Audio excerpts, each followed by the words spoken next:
오늘 본문은 예수님이 지상에 계실 때 마지막으로 하신 비유의 말씀입니다.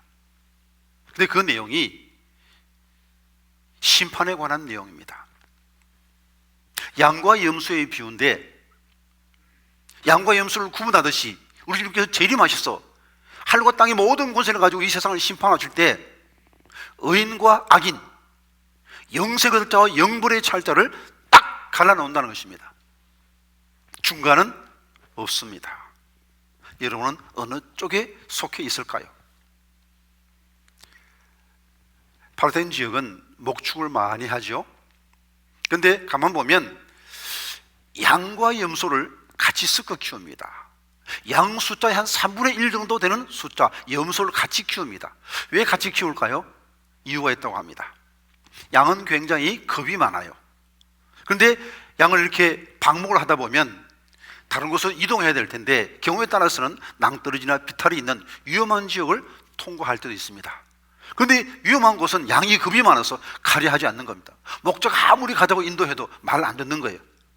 그런데 염소는 겁이 없습니다. 그때 염소가 앞장서서 비탈길 용감하게 막 가는 거예요.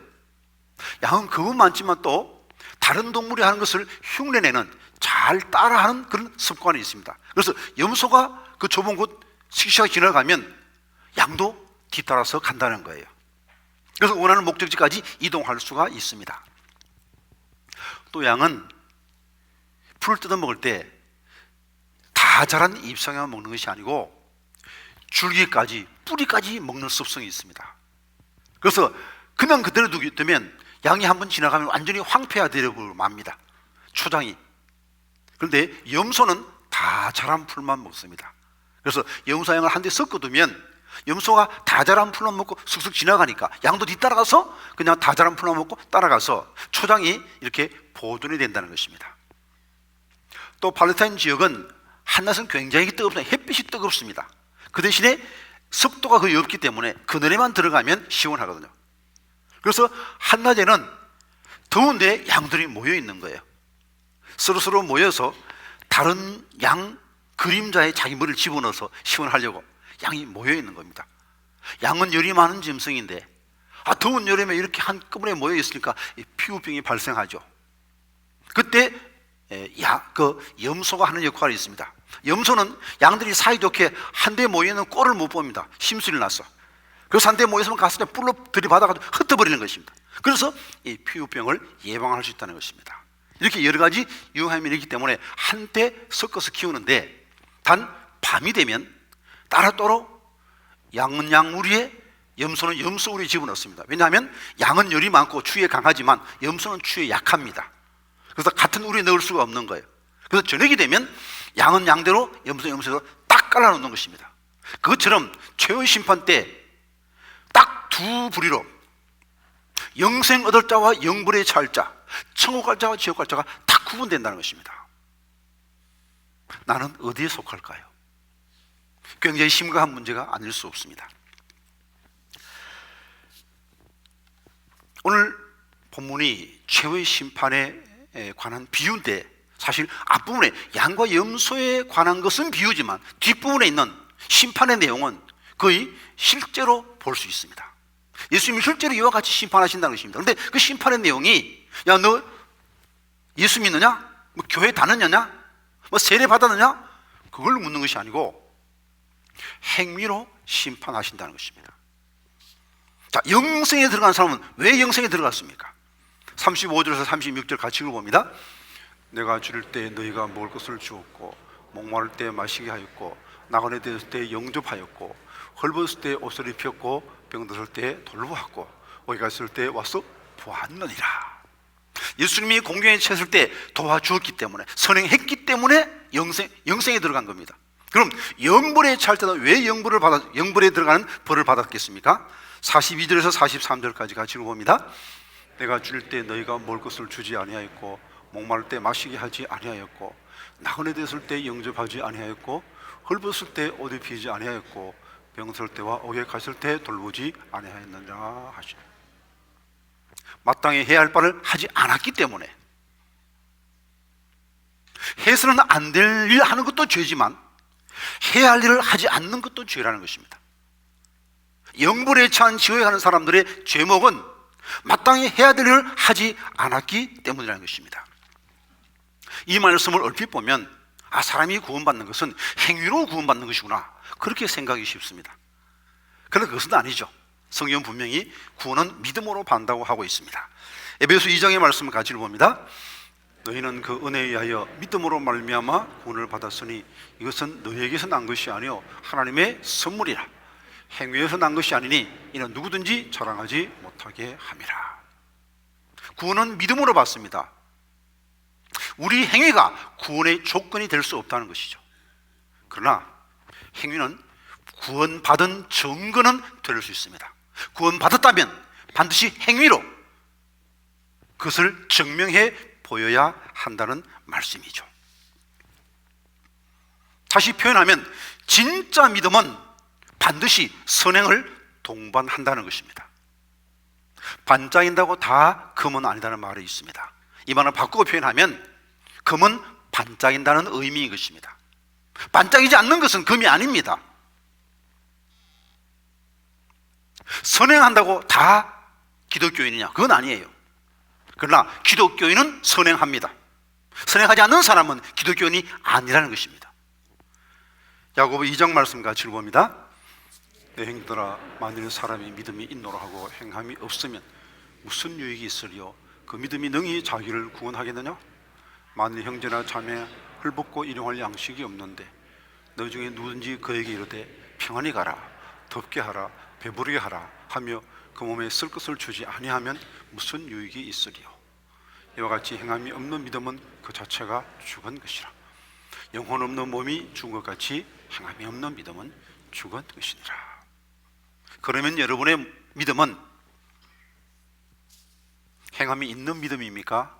행함이 없습니까? 진짜입니까? 가짜입니까?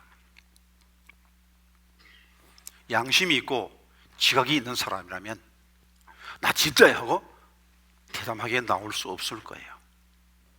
우리 모두 다 이 말씀 앞에 두려워 떨어야 됩니다. 근심해야 됩니다. 이거 내 믿음이 진짜인가? 구원에 이르게 하는 근심을 우리 모두가 해야 됩니다. 고린도후서 7장 말씀 같이 봅니다. 하나님의 뜻대로 하는 근심은 후회할 것이 없는 구원에 이르게 하는 회개를 이루는 것이요 세상 근심은 사망을 이루는 것이니라. 구원에 이르는 근심을 우리 모두가 해야 됩니다. 오늘 말씀에 비추어 봐서 나는 죄의 심판 때 어떻게 주님 앞에 설 수 있을까? 우리가 근심하면서 말씀을 들을 수 있기를 바랍니다. 그러면 우리가 죄의 심판대 앞에 주님 앞에 서리면 어떻게 해야 되겠습니까? 첫 번째로는 예수 그리스도의 관계를 재점검해야 합니다. 31절에서 33절까지 같이 읽어봅니다. 인자가 자기 영광으로 모든 천사와 함께 올 때 자기 영광의 보좌에 앉으리니 모든 민족을 그 앞에 모으고 각각 구분하기를 목자가 양과 염소를 구분한 것 같이 하여 양은 그 오른편에 염소는 왼편에 두리라. 양은 양대로 염소는 염소대로 구분하는데 왜 양이 양입니까? 양처럼 행동하니까 양입니까? 양이니까 양처럼 행동하는 거예요. 염소가 양처럼 행동한다 그래가지고 염소가 양이 됩니까? 그건 아니란 말이에요. 염소니까 염소처럼 행동하는 것이고 양이니까 양처럼 행동하는 거예요.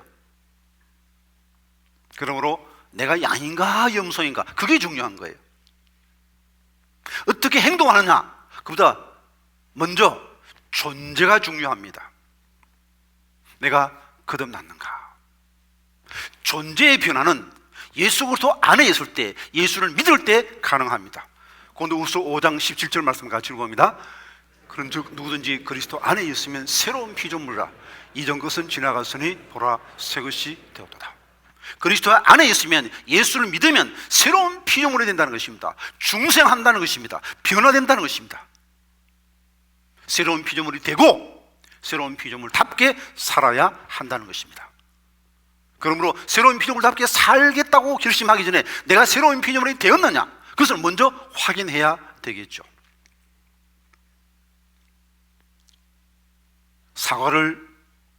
사과를 맺어서 사과나무입니까? 사과나무니까 사과 열매를 맺는 겁니까? 진짜 사과나무면 사과 열매 맺게 돼 있는 거예요. 사과나무 아닌데 사과를 그냥 꽂아 놓는다고, 가지에 사과나무 열매를 꽂아 놓는다고 이게 사과가 되는 게 아니에요. 사과나무가 됨이 먼저죠. 마태복음 7장의 말씀 같이 읽어봅니다. 좋은 나무가 나쁜 열매를 맺을 수 없고 못된 나무가 아름다운 열매를 맺을 수 없느니라. 그러므로 거듭나지 아니했는데 내가 열심히 선행해야지, 그렇게 결심하는 것은 의미가 없습니다. 내가 진짜로 거듭났는가? 다시 한번 우리 자신을 확인해 보십시다. 예수와 나와의 관계가 바르게 되어 있는가? 내가 예수 안에 있는가? 예수를 나의 주님으로 고백하고 영접했는가? 그것을 확인하는 것이 필요합니다. 우리가 최후의 심판대 앞에 주님 앞에 서리면 두 번째로 삶의 패턴이 바뀌어야 합니다. 35절에서 36절까지 같이 읽어봅니다. 내가 줄 때 너희가 먹을 것을 주었고 목마를 때 마시게 하였고 나그네 됐을 때 영접하였고 헐벗을 때 옷을 입혔고 병들었을 때 돌보았고 옥에 갇힐 때 와서 보았느니라. 여기 영생에 들어간 자는 어쩌다가 선행을 했는데 딱 그분이 예수님이어서 운이 좋아서 천국에 들어갔다, 그게 아니지 않습니까? 이 사람은 평소에 쭉 선행을 했어요. 예수님인 줄 모르고 선행을 한 거예요. 선행하는 것이, 섬기는 것이, 사랑을 베푸는 것이 삶의 양식, 삶의 패턴이 되었다는 것입니다. 중생한다는 것은 예수의 생명으로 사는 거예요.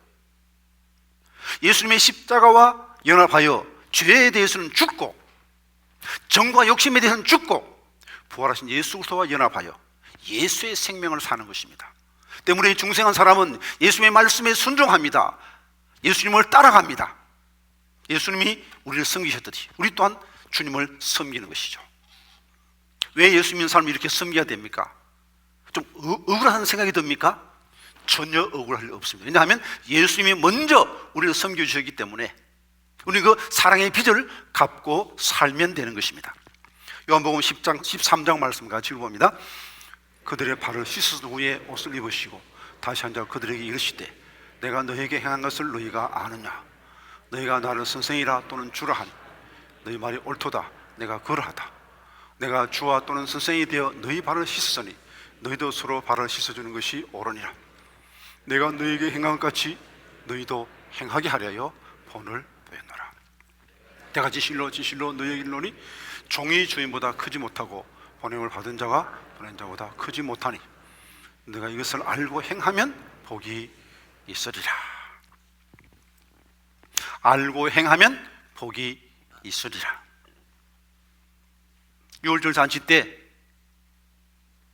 아무도 발을 씻어주지 않았습니다. 종이 있으면 종이 씻지만 종이 없으면 서로 발을 씻어줍니다.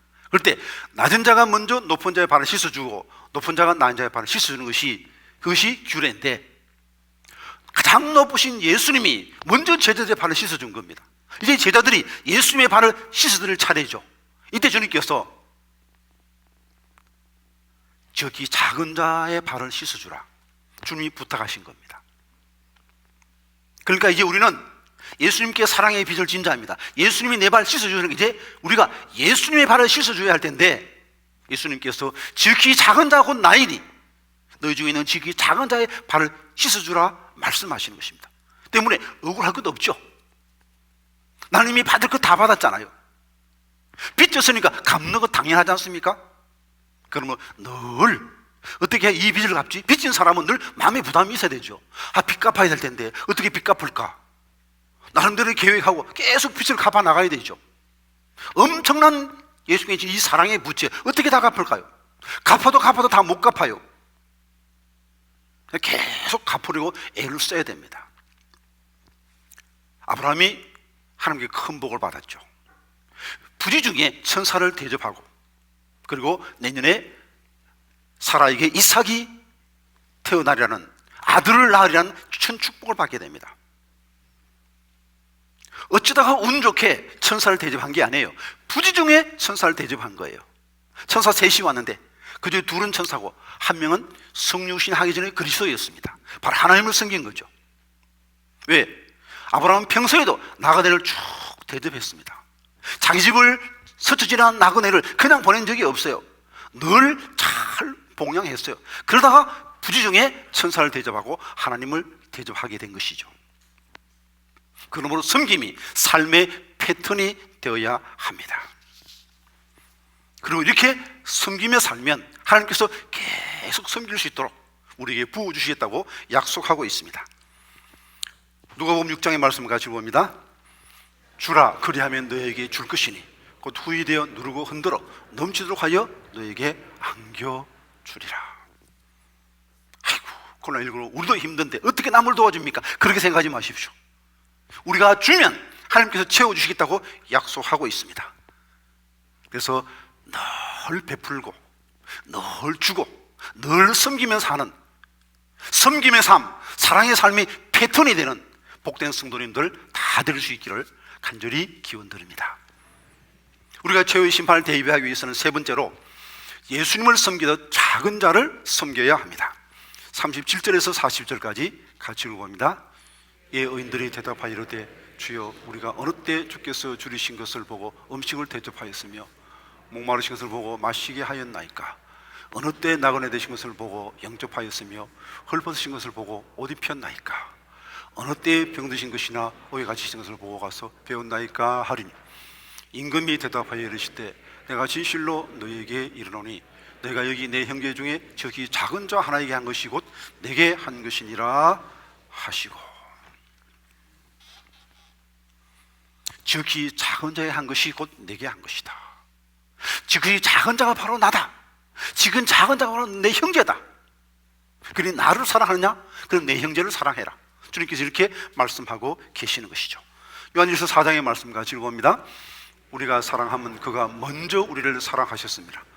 누구든지 하나님을 사랑하노라 하고 그 형제를 미워하면 이는 거짓말하는 자니 보는 바 그 형제를 사랑하지 아니하는 자는 보지 못하는 바 하나님을 사랑할 수 없느니라. 우리가 이 계명을 주께 받았나니 하나님을 사랑하는 자는 또한 그 형제를 사랑할지니라. 보이는 형제를 사랑하지 아니한 자는 보이지 않는 하나님을 사랑한다 할 수 없다는 것입니다. 그러면 사랑이 무엇입니까? 사랑의 반대말이 무엇인지 알면 답은 자명해집니다. 사랑의 반대말이 무엇입니까? 미움입니까? 아닙니다. 무관심입니다. 따라합시다. 사랑의 반대는 무관심이다. 제일 나쁜 것이 무관심이에요. 우리 곁에 나의 도움을 필요한 작은 자가 있는지 없는지 관심이 없으면 모릅니다.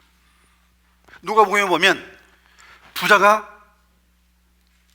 음부에 갑니다. 이유는 부자가 어떤 악행을 했다는 기록이 하나도 없습니다. 앞에 있는, 자기 집 앞에 있는 그 나사로를 외면한 거예요. 그는 가난했고 병들었고 개가 와서 헌대를 핥았습니다만 부자는 그냥 외면했습니다. 관심이 없었어요. 아예 쫓아낸 것도 아니고 좋은 일을 한 것도 아니고 그냥 그대로 둔 거예요. 그냥 없는 듯 여겼습니다. 상관없이 살았습니다.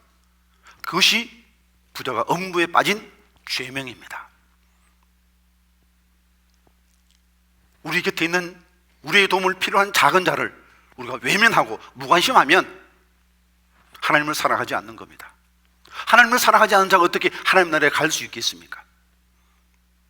그럼 하나님을 사랑한다면 하나님이 사랑하는 사람을 반드시 사랑할 수밖에 없고, 하나님을 사랑한다면 하나님이 사랑하는 자를 섬길 수밖에 없는 것입니다.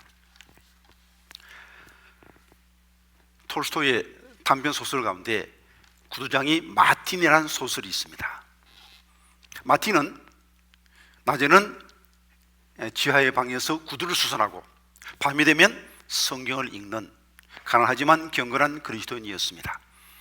하루는 밤늦게 성경을 읽고 있다가 잠이 들었는데 주님의 음성을 들었습니다. 내일 내가 너희 집을 방문하겠다. 꿈이지만 너무너무 기뻤습니다. 그래서 내일 혹시 주님이 오실지 모른다 생각하고 깨끗하게 방을 청소하고 예수님을 기다렸습니다. 그런데 한낮을 지나가도 예수님이 오시지 않았습니다. 그때 지하 창문을 통해서 늙고 가난한 청수부가 글을 쓰고 있는 모습을 보았는데 너무너무 추워 보입니다. 불쌍해 보입니다. 그래서 자기 지하방으로 안내해서 따뜻하게 몸을 좀 녹이게 하고 따끈한 차를 대접해서 보냈습니다. 그 후에 또 보니까 한 여인이 아이를 안고 추위에 오들오들 떨고 있습니다. 너무 불쌍해서 방으로 모시다가 따뜻한 우유를 대접하고, 그리고 자신의 낡은 외투로 아이와 어머니를 감싸 주었습니다. 그리고 돌아갈 때 우유까지 주어서 보냈습니다. 여인이 돌아가 난 후에 갑자기 옆에서 악을 쓰는 소리가 들립니다. 무슨 일인가 해서 나가봤더니 한 작은 소년이 너무너무 배가 고파서 사과를 훔쳤는데 그 주인 되는 할머니가 고래고래 소리를 지르면서 그 소년을 다그치고 있었던 것입니다. 이때 마틴 그 할머니에게 다가서 이렇게 말씀했습니다. 이 사과 훔친 것 때문에 이렇게 큰 벌을 받아야 된다면 우리가 지은 죄에 대해서 우리는 얼마나 큰 벌을 받아야 할까요? 이 말을 들은 할머니는 아무 말도 하지 못하고 소년을 용서해 주었습니다. 그리고 하루가 다 지나갔습니다. 끝내 예수님은 나타나지 않았습니다. 마틴은 조용히 성경을 읽고 있었습니다. 그때 갑자기 낮에 보았던 세 사람이 차례로 나타났습니다. 청소의 모습, 여인의 모습, 소년의 모습이 보이고 배후에서 한 음성이 들렸습니다. 바로 나다. 예수님은 작은 자의 모습으로 세 번이나 마틴의 집을 방문했던 것입니다. 우리 주위에 있는 작은 자들, 갑작스런 코로나19로 실직한 이웃들, 북한 이탈 주민들, 외국인 근로자들, 다문화 가족들 찾아보면 우리의 도움과 위로를 필요한 사람들이 많이 있습니다. 그들이 누굽니까?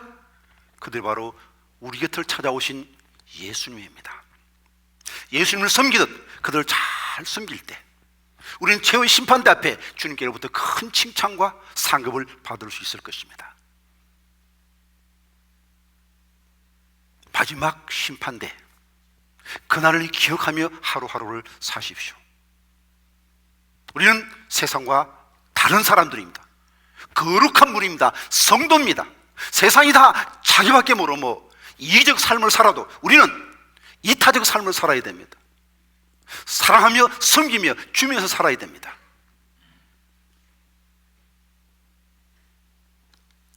새 피조물이 되었으니, 예수님의 생명을 가졌으니 이제는 예수님의 삶을 사십시다. 우리 주위에 있는 모든 작은 자들 외면하지 말고 힘을 다하여 주님을 섬기듯 그들을 섬기십시다. 그래야 마지막 최후의 심판대 그 앞에 서는 날 주님께 칭찬 듣고 천국으로 영생으로 초청받을 수 있는 복된 믿음의 사람들 다 될 수 있기를 간절히 기원드립니다.